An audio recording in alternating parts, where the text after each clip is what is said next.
So tonight's topic, which is connected to Yutas Kislev and Yud Kislev, and tonight, of course, is Yudavet Kislev, which is the day that the Rebbe said, this is the day that connected me to you and you to me, because it is the Rebbe's anniversary. So by becoming the son-in-law of the previous Rebbe, we became connected to our Rebbe, and he became connected to us.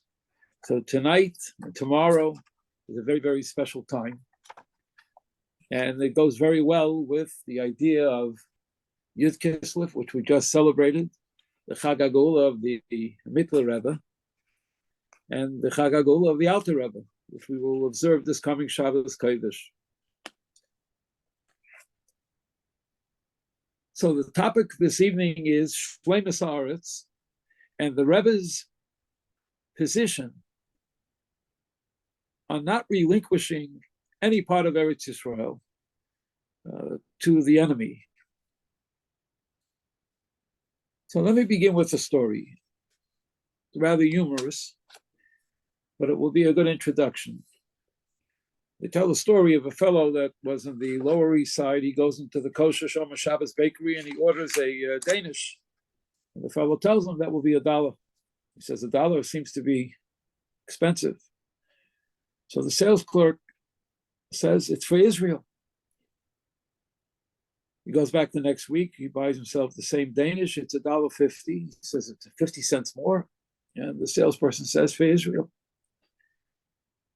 2 weeks later, it's $2 a Danish. $2 a Danish, it doesn't understand. So he says to the salesperson, how could it be $2 a Danish, even if it is for Israel?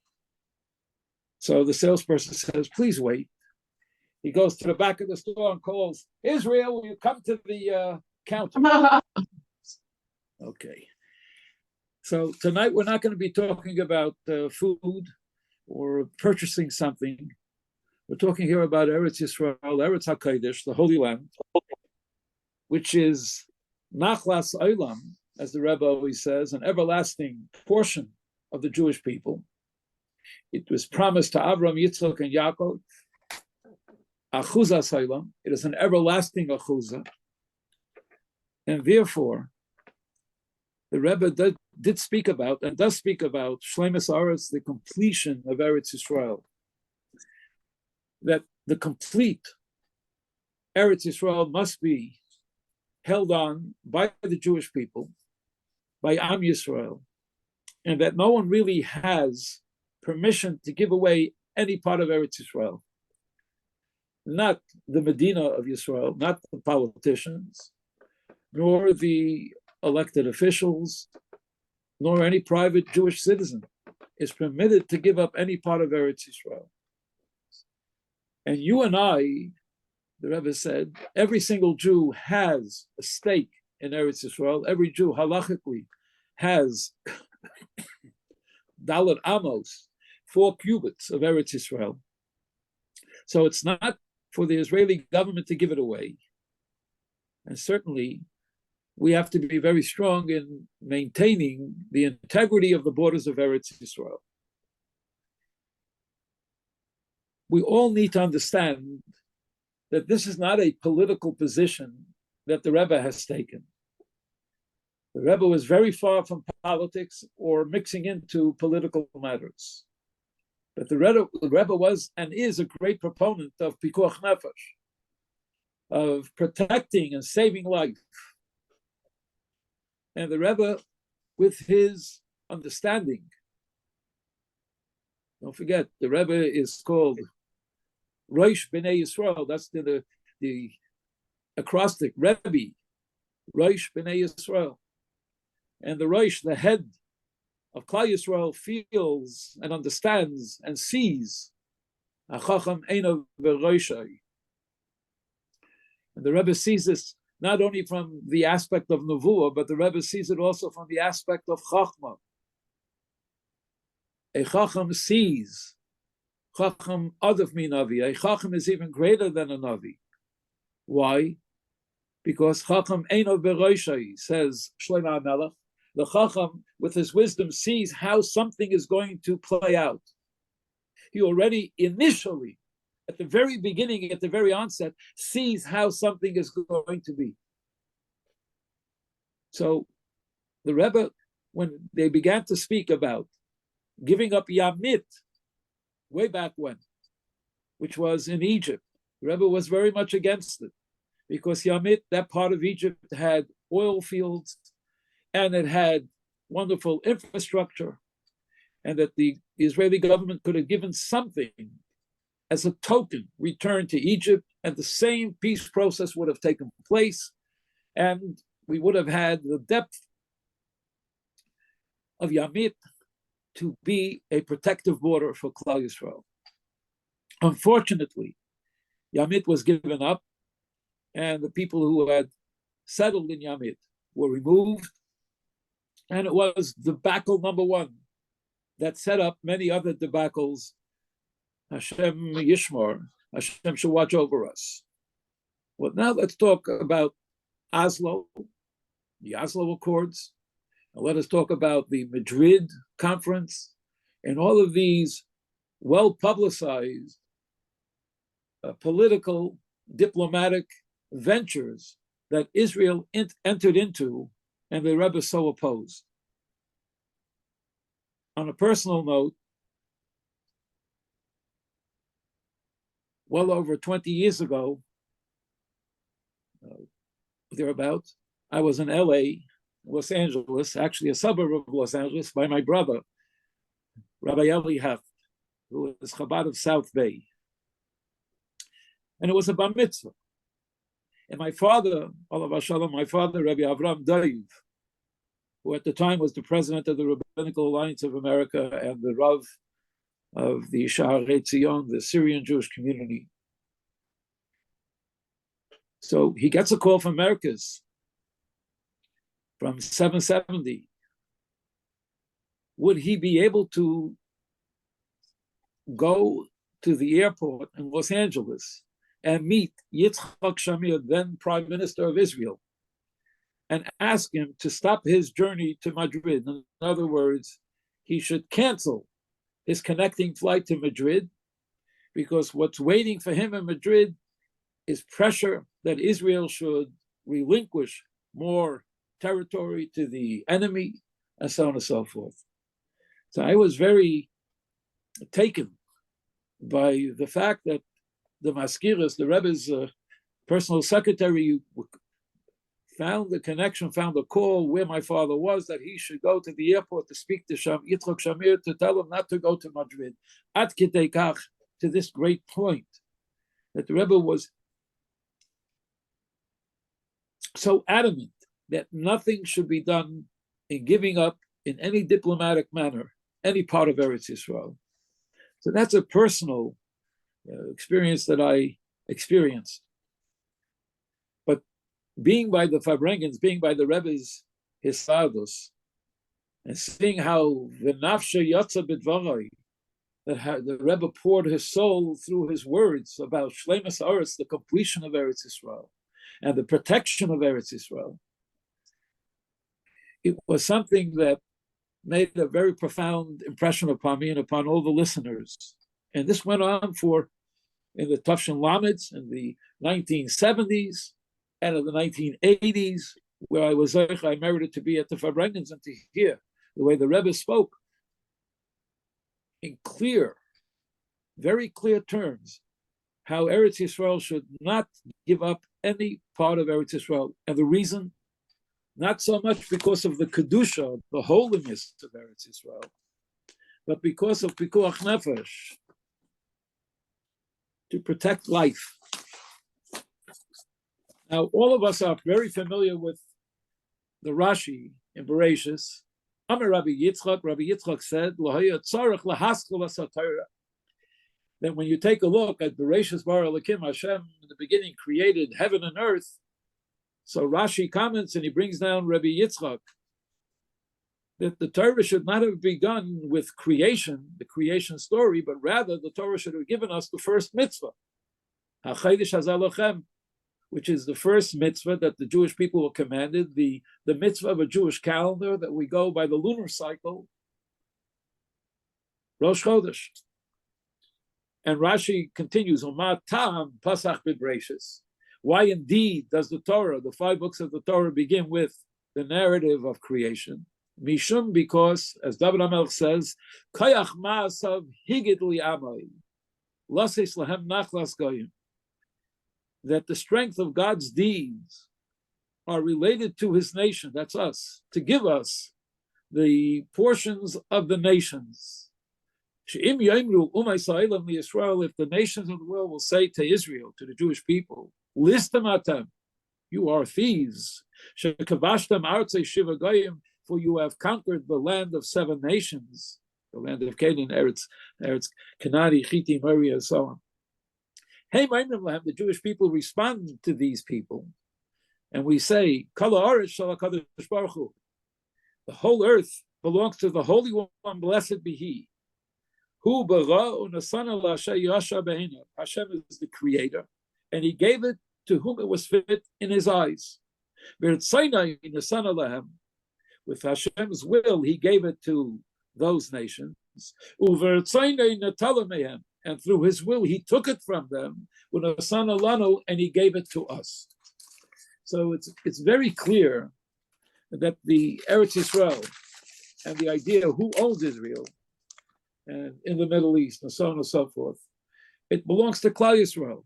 And our only claim to Eretz Yisrael is because Hashem gave it to us. So the Rebbe came out with a very clear halachic ruling.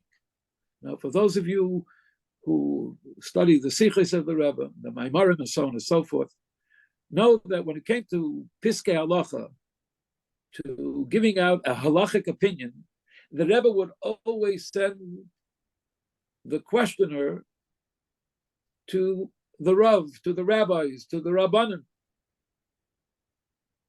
But there are rare occasions where the Rebbe spoke halacha as a paisek, because the Rebbe had the experience of engineering, electrical engineering, and other engineering. He came out against traveling on a boat that was owned by the Israeli government, that had Jewish sailors and a staff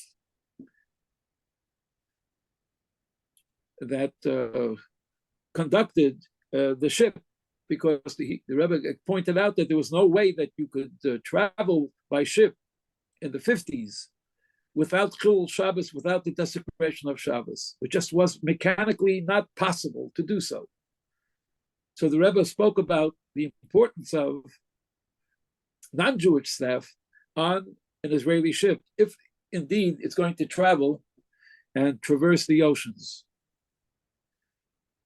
But another point that the Rebbe brought out in halacha, which is important for all of us to know, that 3 days before Shabbos, one should not go into elective surgery. Why? Because the Shulchan Aruch says that on the 3rd day, surgery, it's most painful on the 3rd day. And if it's within 3 days of Shabbos, the person will have a disturbed or uncomfortable Shabbos. And Shabbos is supposed to be the Karasa Shabbos. You should call to the day of Shabbos a day of delight. So if it's elective surgery, it should be done towards the beginning of the week rather than the end of the week, which would do something to the Shabbos, to the quietude and the rest and the enjoyment of Shabbos. The Rebbe also gave another practical reason not to go for surgery at the weekend. Most very successful doctors are off for the weekend, and they give over their work to the students and to the residents. And if you really need a doctor that's experienced, they're not around on the weekend. So that was like a halacha that the Rebbe shared with us about elective surgery.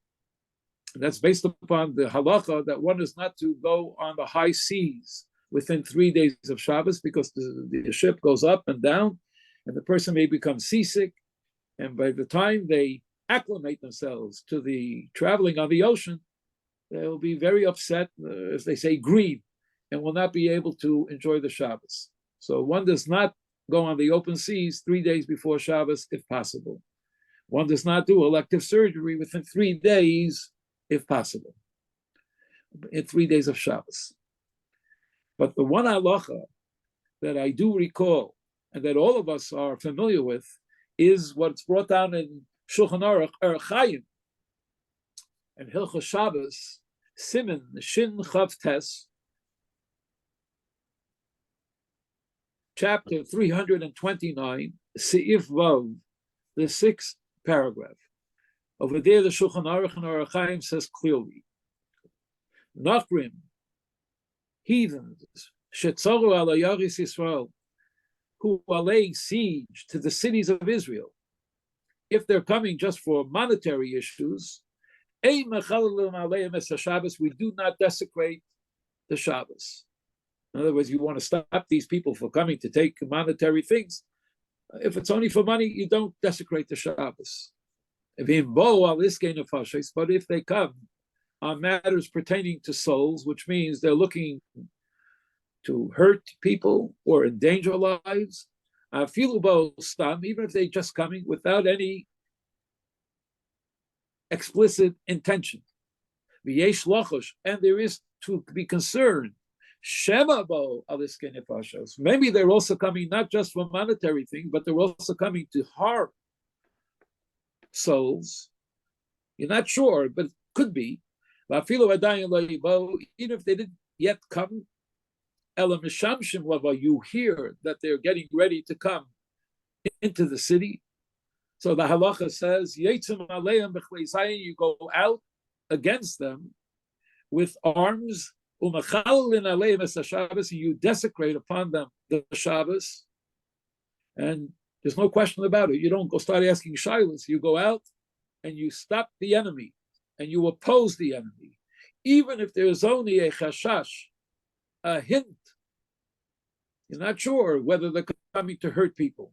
But it could be that's their intention. You go out and you desecrate the Shabbos. You go out with what? With arms, and you oppose them. Now the Shulchan Aruch continues in the same paragraph. Uve'ir hasmucha l'safar, in a location, a city, which is close to the border. Even if the enemy is seeking to come for what? Al iske tevam v'kash, they're only coming for straw or hay, which is something very insignificant. We desecrate the Shabbos, but they're only coming for hay, for straw. And the Shulchan Aruch concludes with the reason, Shema yilkadu ha'ir, maybe they will conquer this city, they will take over the city. From that city on the border, it will become easy for them, for the enemy, to go and to conquer the entire land. So the Rebbe took this halacha and applied it to the situation in Eretz Yisrael. And this halacha applies anywhere in the world. It applies to Crown Heights, Le'aleinu. It applies to Connecticut. God forbid anyone should have bad intentions. But wherever it may be, you go out and you desecrate the Shabbos and you make sure that souls are not compromised. The safety of people are not compromised. And you always desecrate the Shabbos when it's dealing with a place that is the border. So the Rebbe explained that all of Eretz Yisrael is like one long border, from the east to the west to the south. Every part of Eretz Yisrael is surrounded by potential enemies. In the north, you have Lebanon and Syria. In the south, you have Egypt, and you have Gaza, and so on and so forth. So there really isn't a place of Eretz Yisrael, Eretz HaKodesh, that is not on the border. So this halacha applies to Eretz Yisrael, to every part of Eretz Yisrael. You can't give away Yehuda, Judea. You cannot give away Samaria. You can't give any portion of the Jordan Valley. You cannot give any part of Yericho. You cannot give any part of the south of Eretz Yisrael, as we have seen. And so, halachically, the Torah is telling us, based the Shulchan Aruch, which is taking the halachas from and giving us in Shabbos the laws of Pikuach Nefesh, as it applies with Shabbos, that you desecrate the Shabbos because Pikuach Nefesh trumps, is more important than Shmir Shabbos. So this was the halacha that the Rebbe brought out very, very clearly, very, very succinctly, over and over and over. And there's no one that argues with this halacha. So this halacha applies out of Israel, it applies in Israel. And certainly, when we're talking about Eretz HaKodesh, Eretz the eyes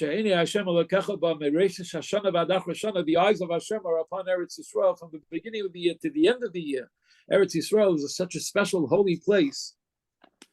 We certainly have to apply this halacha because it's actual. It's not a theory. The problem is that the politicians of Israel have always found the need to be diplomatic. But the Rebbe says you cannot play diplomacy in a place of pikuach nefesh. When it comes to protection, who do you have to ask?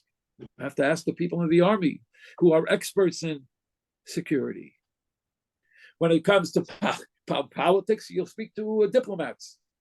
When you need a doctor for the heart, you're going to take a heart expert. You're not going to take a builder or a politician. You're not going to take an engineer to apply something that is not their field. You're going to ask the expert in the particular field for the expert advice. And the experts for bitachon, for security, are the army, are the people who work in bitachon, who work within the realm of protection of life. So the Rebbe was very adamant in a very, very strong way.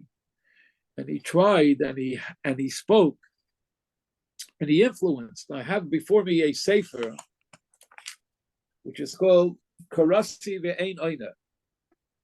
And it has all the sichos, all the talks, the public talks that the Rebbe gave over a period of 40 years about Shleimus Haaretz, the completion of the land of Israel, keeping it the integrity of Eretz Yisrael, but it's all based upon not necessarily the Kedusha, the holiness of Eretz Yisrael, that too, primarily Pikuach Nefesh, saving life. So anyone who is a Chabad Chassid must be an activist in this area and must be outspoken, and you have to use your influence, and you cannot leave it to someone else. And I have to say that I know who I'm speaking with. This group is very dedicated to the Rebbe's vision of Mashiach now. And we don't play politics with an important thing as Mashiach now. We want Mashiach now. And we believe that this is imminent and it's going to happen. And it will be, just as the Rebbe said. So too, when it comes to speaking up on behalf of security of Eretz Yisrael, no shliach who is worth his name, shliach, can say, you don't talk about these things. This is not for you to talk about protecting lives and the security of Israel. I would say that if you are a shliach of the Rebbe, then you need to speak up. You need to use your influence. You need to encourage people that you're close to, that they should write a letter to the congressperson, to the senator, to the United States, to the president. Let your voices be heard that Eretz Yisrael needs to be protected. Eretz Yisrael needs to be strong. Eretz Yisrael needs to be given every advantage against their enemies. Now, we see how the Rebbe's vision and the Rebbe's words are so applicable. When the Jewish people were thrown out of Gush Katif, it was after Gimel Tammuz. There's no question in my mind that had the Rebbe been here, Begashmias, and this was being planned to throw out 10,000 Jews from their homes in Gush Katif, which is Gaza, it would not have happened. Unfortunately, all the Jewish organizations in America were asleep at the wheel. They really didn't speak up officially. Now, I spoke at the Kinos 2 weeks ago, Motzai Shabbos, at the main session. Which Kinos? The Kinos of the Shluchim, who are Matei Mashiach. And there was like 1,000 people there, 1,000 Shluchim. So I said to them, every one of you Shluchim, you're in Panama, you're in India, you're in South America, you're in Mexico, you're all over the United States, you're all over Israel, you're on every continent.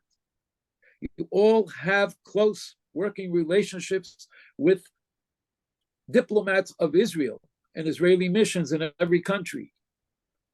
So why is it that you're quiet and you don't encourage them and let them know that just as they are calling upon Chabad to help them in whatever matters concerning Israel and so on and so forth, they need to hear from us, the Shluchim of the Rebbe, how important it is, how vital it is to support and to protect Eretz Yisrael and not to give up any part of Eretz Yisrael. My father, Alav Shalom, because he was head of a rabbinical organization of hundreds and hundreds of Rabbanim, and also from a very influential congregation, a very wealthy congregation, a very supportive congregation of Eretz Yisrael. So when my father would speak, it would be heard. And Rebbe would give him many missions. One of the last missions my father received from the Rebbe was that he should be the one to speak in the UN about the Sheva Mitzvahs B'nai Noach. But that's another story. But I do recall that late at night, my father would be writing telegrams or ads that would appear in Israel about not giving up any part of Eretz Yisrael.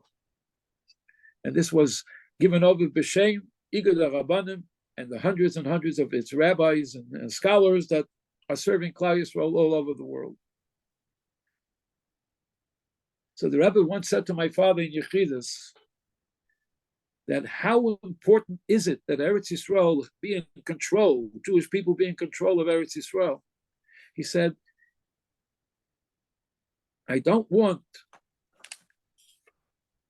that the other side, I'm not saying it by their name because it's a Zoom and it's public, I don't want that the other side should even be in control of sanitation.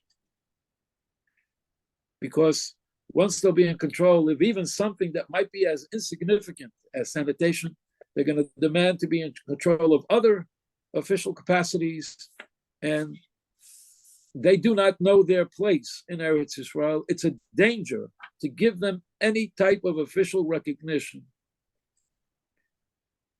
Now, you and I have shed many a tear since Simchas Torah this year. And the unfortunate Holocaust that took place, of all places, in Eretz HaKodesh and Eretz Yisrael, in Gaza, and such a loss of life, and such a chilul Hashem, desecration of Hashem. If you were to take a poll of any Jew and ask them, what's your response to this outrage? They would say, I'm angry. They would say, I'm broken. They would say, if they have a little bit of a sprach, they have the language, they would say, it's the ultimate chilul Hashem, desecration of Hashem's name, and the desecration of a human body that were so disrespected by these Hamas Nazis. So why should we find ourselves in a place like this when we could be in a far better place with 1,200 Jews alive and well, families not torn apart or killed, people not crippled and thousands wounded, and not having 300,000 plus fathers and grandfathers and brothers and nephews and sisters and nieces on the front? Well, you think 350,000 people being called up in a small country like Israel is easy? When we start thinking about the immensity of what's going on And what happened by not listening to the Rebbe's call to keep Eretz Yisrael strong and complete, and not to give up any part of Eretz Yisrael, because it's against the halacha, it's against pikuach nefesh. The first responsibility of any country to its citizens, it's to protect their life. That's the beginning and the end of the reason you have a government. If they're not able to protect the lives of the government, then the people themselves have to protect themselves. So this was the call of the Rebbe in so many hundreds and hundreds of hours of Farbrengens, that he took precious time of the Farbrengen, and it wasn't because he wanted to talk about Pikuach Nefesh, because no one else was talking about Pikuach Nefesh. People were not looking at this in the right way.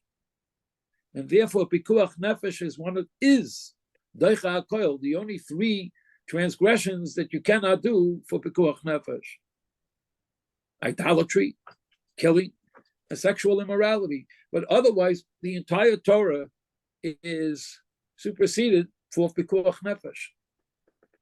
Pikuach Nefesh, Deicha es HaKoil.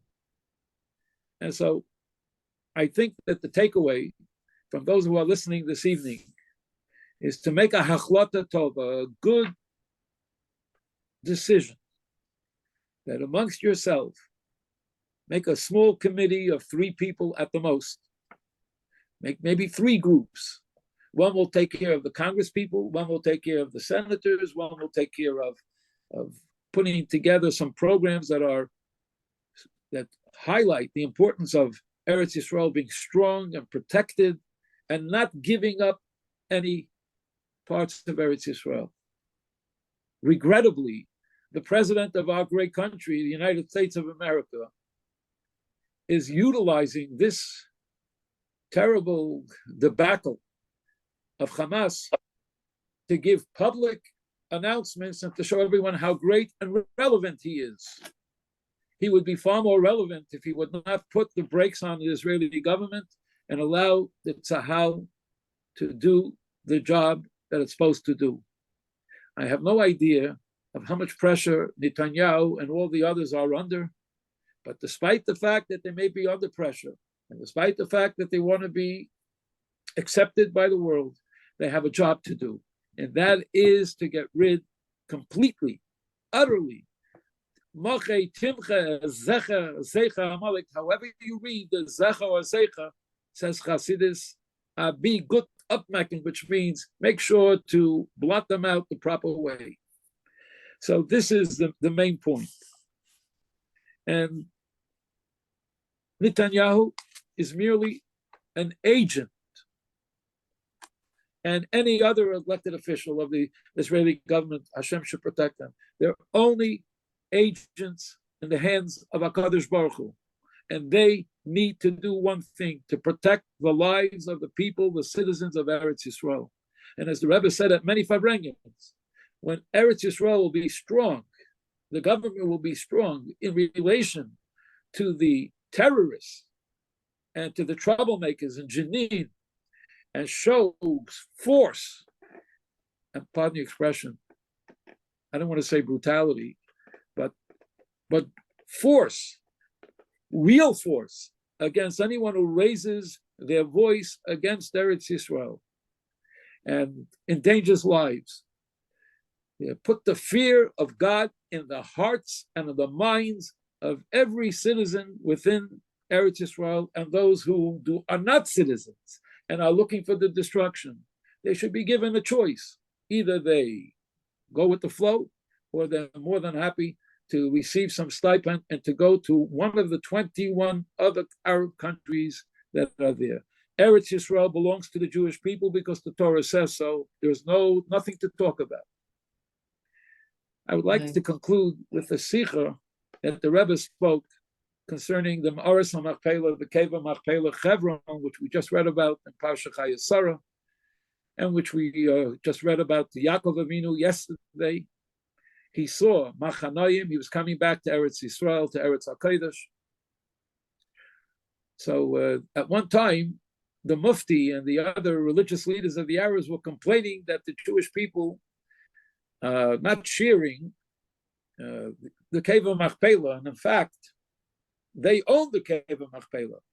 Why? Because 1700 years ago, they have a religion that was formed 1,000 years after we got the Torah.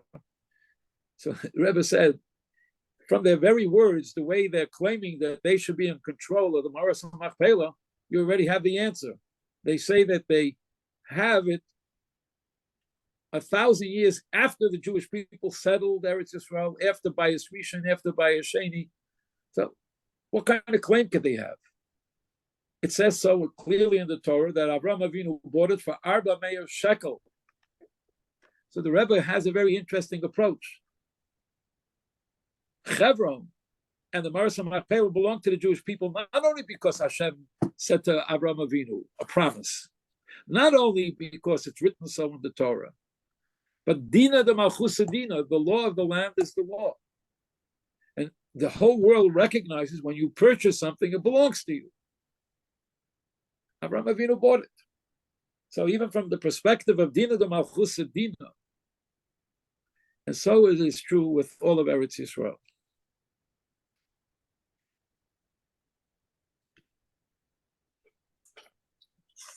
It's interesting that our Rebbe,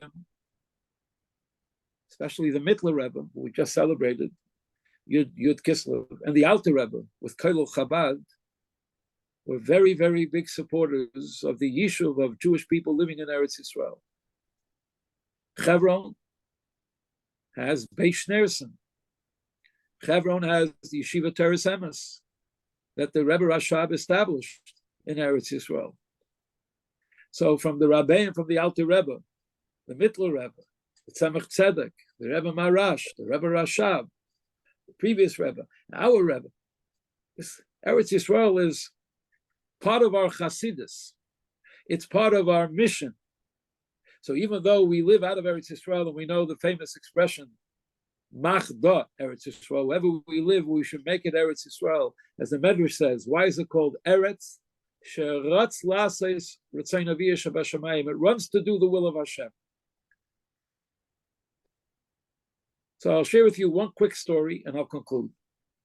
There's a story told about a chassid of the Baal Shem Tov, because the Rebbe Rashab writes that Chasidus Chabad, he Teres HaBaal Shem Tov, it is verily the Torah of the Baal Shem Tov. So a story of the Baal Shem Tov. The Baal Shem Tov had a chassid, he was an elderly man, he wanted to make Aliyah to Eretz Yisrael, and the Baal Shem Tov would always say brachas to him, but never answer his request about leaving Mezhebush, making his way to Turkey, Constantinople, and making his way to Eretz Yisrael. Finally, after a number of years requesting and never getting an answer, the Baal Shem Tov suggested that he go to the mikveh after the Baal Shem Tov leaves the mikveh. This chassid, this elderly chassid, should enter. So he says to the mikveh attendant, the men's mikveh, when the Rebbe, Baal Shem Tov, leaves, please, I want to be the first one to enter, be able to enter into the holy waters, and no one else should go before I have a chance to go in. So the fellow said, of course. When the holy Baal Shem Tov came out of the mikveh of Shabbos, he quickly went, immersed. As he immersed in the waters, brought down the story, he has a vision. This chassid has a vision. He sees a multitude of people. He asked them, where are we going? He said, well, we're going to Eretz HaKodesh, the Holy Land. And as they come to Eretz Yisrael, they come to Yaffo, I won't go through all the details. The crowd gets thinner and thinner until they come to Yerushalayim, HaKodesh. And they start ascending the Harabayas, and the crowd is getting less. And he's now on the top of Harabayas, in the Ezras Nashim, and then in the Ezras Yisrael, and then in the Ezras Kayhanim. Nobody's stopping him. He keeps going. He goes up the steps and he goes into the Hecht, the actual Beis Hamikdash, where the menorah is, the Shulchan Hazav, the Mizbeach Hazav. And he comes to the curtain, to the Paraychas, that's the entrance to the Kodesh HaKodashim. No one is stopping him, so he pushes aside the Paraychas, and he goes into the Kodesh HaKodashim. And as he comes into the Kodesh HaKodashim, he takes a look he recognizes that this is the Cheda HaYechidus of the Holy Baal Shem Tov. The vision stops, he finishes immersing, and Friday night at Kabbalah Shabbos, he's in close proximity to the Holy Baal Shem Tov, and he runs over to the Baal Shem Tov, and the Baal Shem Tov looks at him and he says, Rebbe, ich bin da, I am here. The point being that the Kodesh HaKadoshim is with the Rebbe. So as Chassidim of the Rebbe and Chassidim of the Baal Shem, we have a job of making here Eretz Yisrael and to strengthen the protection of the Jewish people in Baltimore, to strengthen the protection of the Jewish people in Brooklyn, New York, to enhance the protection of the Jewish people in the state of Connecticut. Everyone has this chiyuv of pikuach nefesh, more or less, but certainly we're not free just to vicariously discuss pikuach nefesh, vicariously discuss shleimus haaretz. No, this is part of our chassidus. This is part of our mission in life. You have influence, use it. You have to contact your elected officials. You need to write letters to the editor and so on and so forth, and bring about that there's an understanding that there are people who truly care and breathe and live. The Eretz Yisrael belongs to Am Yisrael. It's a nachla asylum, an everlasting inheritance to the Jewish people. And no one has a right to give it away, and no one has a right, God forbid, to compromise the security of Jewish people, especially in Eretz Yisrael. Okay. Do we have questions? Sure. Let's take questions. Does anybody have questions? Anybody? I agree with him. Okay, what's this? Well, what would Rebbe say about what's happening now with the exchange of the hostages and Hamas? Well, you know that everyone is pointing out that in these parshas we have the word Hamas, Vatimali Aretz Hamas, Parsha Noach, and so on and so forth. This is a terrible group of people. It's a terrible philosophy. Unfortunately, it is shared by the PLO. The people of Gaza are not innocent, despite the fact that what fake news tells you. They are supporters of Hamas. They voted in Hamas. And Hamas is, like the Gemara says, if someone rises up to kill, you have to kill that person first. So what do I feel about the hostages? I cried with everyone else watching the hostages being released. But we have to understand that this is a cruel manipulation of the enemy. Put it this way. We've all seen this script. We've all seen this movie. We've all seen this terrible. Eretz Yisrael has a campaign. It goes and it's about to win.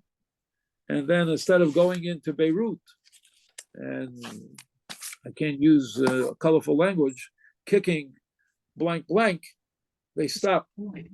Instead of going into Gaza and finishing off the job, despite the fact of everybody saying humanitarian and so on, Hamas are not very humanitarian. So this is a very cruel manipulation. This is what they do. Unfortunately, for them, it's a religious war against the Jewish people. They are against Klal Yisrael. They're against the Jewish people. No one would have thought that we would have seen so much anti-Semitism coming out of the woodwork all over the United States. The elected officials of Arab descent who are out speaking such terrible things against Eretz Yisrael in the halls of Congress. If I had the guts, I travel to Washington, D.C. and escort them, each and every one of them, out of the Congress and tell them not to sully and to disgrace the Congress. So what's my feeling about it?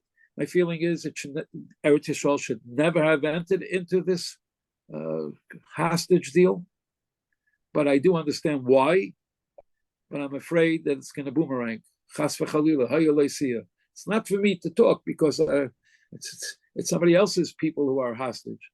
But from the aspect of hostages and what's going on, halachically, it seems to me that Eretz Yisrael should not have stopped the campaign and should resume as quickly as possible to destroy lahashmid v'lahareg v'la'abed the Hamasnikas and take over Gaza. And if it needs to be flattened, so be it.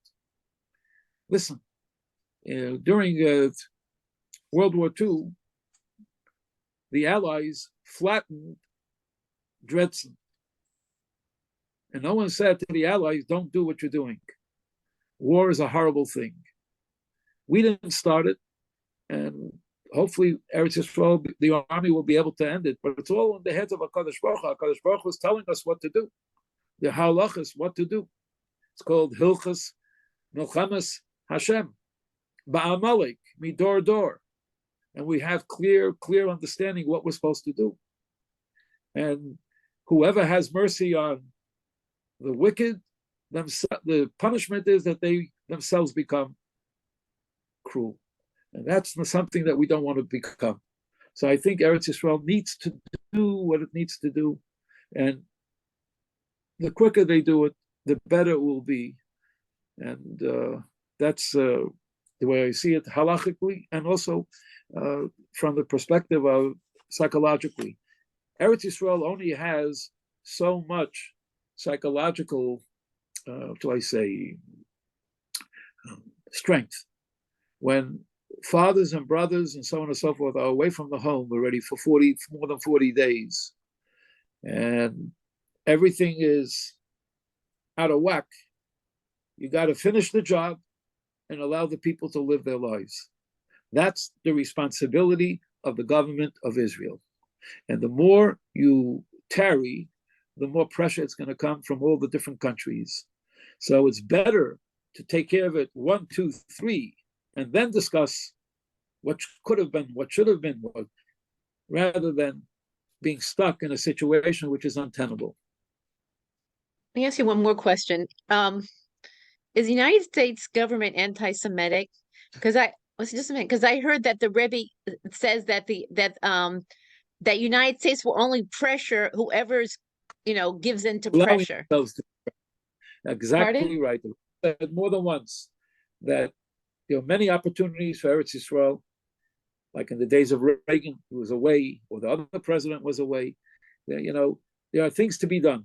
They'll come out and say, don't do it, but they would do it for their own country.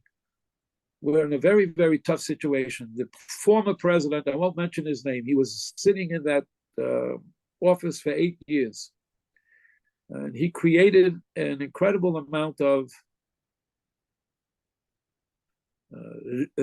wickedness, riches in the White House. If you remember the picture of his feet on top of his desk and having Mr. Netanyahu come through the back door. So this person is a Rasha Marusha. There's no question in my mind. Actually, he's running a third term, according to many people who know politics. United States is a friend of Eretz Yisrael, conceptually, by the vast majority of Americans. But right now, this administration is not really where it's supposed to be. Far from it. So there's a double-edged sword. There's a aircraft carrier, right, that can blow to smithereens Iran. But if Israel doesn't listen to America, then maybe they could, chas v'chalila, I don't want to say, they could use it for another purpose. So there's stuff going on behind the scenes that you and I are not aware of. But from the aspect of Allah, from the aspect of what we know what went on before, Eretz Yisrael needs to finish the job, and they need to receive our support. I want to share with you a cute story, because it'll lighten it up, because it's a Farbrengen, and I want everyone to go feel a little bit uplifted. The Rebbe said to my uncle JJ at the end of the Lag BaOmer parade, so my uncle says to the Rebbe, I was down and out this morning. So the Rebbe says to him, but now when I am in a better mood. So the Rebbe looked at him and gave a big smile. You were depressed, you were down. Yeah, but this whole event that just took place, you were lifted up with Rabbi and the whole idea of Lag B'Omer, to be lifted up. So there's a cute story that I heard that you might appreciate, especially the Neshei B'Nois Yisrael, Neshei B'Nois Chabad. So a mother who has a daughter in the army says to her daughter, there'll be a lot of young men now coming into the army, being called up. Maybe find someone who's a nice religious boy and you'll have a good shidduch. So she calls back her mother a few days later and says, Ma, I don't know who's religious and who's not. Everyone is wearing a kippah and everyone is wearing tzitzit. So something very, very good came out of this whole tragedy, is that so many of the soldiers, so much of Klal Yisrael is connected together with a achdos, with a togetherness, like the stones of Yaakov. Yaakov the Tzaddik lay his head on the stones, and what does the Rebbe point out? That all the stones, quoting the Rashi, all became one. Allah yoniach tzaddik es roishai. A tzaddik unites even stones and uplifts everything that he comes in contact with. So our job is to hear what the Rebbe has said, to listen to what the Rebbe has said. We should be united as one Hasidus, everyone together, working together to help each other, to lift up the spirits of each other, and to get things accomplished. And that's to bring Mashiach Tzidkenu, and to do the best for our families, do the best for our children, do the best for our relatives. Yeah. Thank you very much. Thank you. Okay, everyone. So thank you for giving me the opportunity, and let's hope and pray that there'll be only Ach Tov Yisrael. And just as we say, Yutas Kislev, Yada Chasidim al Yono, the hand of the Chasidim will always be above, which means we will persevere. Klal Yisrael will also persevere. Amen. Ken Yiratzai.